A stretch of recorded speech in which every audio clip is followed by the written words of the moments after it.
ఒకరికి మాట ఇచ్చే ముందు బాగా ఆలోచించు.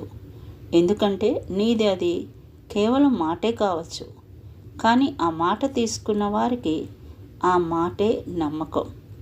అలాగే భరోసా జీవితం కూడా. ఒక్కోసారి క్లాసులకు బంక్ కొట్టి స్నేహితులతో ఆనందంగా గడపండి. ఎందుకంటే జీవితంలో వెనక్కి తిరిగి చూసుకున్నప్పుడు ఆ జ్ఞాపకాలే మనకి ఆనందాన్ని కలిగిస్తాయి తప్ప మార్కులు కాదు. అన్నీ సవ్యంగా ఉన్నప్పుడు ధైర్యంగా ఉండటం గొప్ప విషయం కాదు. ఎన్ని సమస్యలు నిన్ను చుట్టుముట్టినా సరే ధైర్యాన్ని కోల్పోకుండా ఉండడమే గొప్ప విషయం. నేనే గొప్ప అనే అహంకారం, అలాగే గర్వం మనిషిని ఎప్పటికీ ప్రశాంతంగా బ్రతకనివ్వవు. అవన్నీ వదిలేసి చూడు ఎంత తృప్తిగా బ్రతుకుతావో.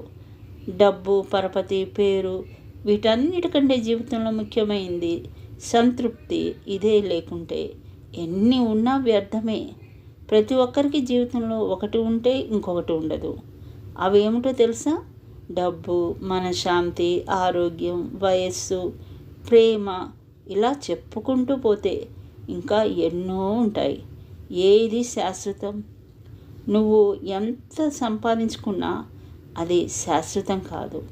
నువ్వు గెలిచినా ఓడినా నిన్ను విడిచి వెళ్ళిన బంధాన్ని సంపాదించుకో, అదే శాశ్వతం.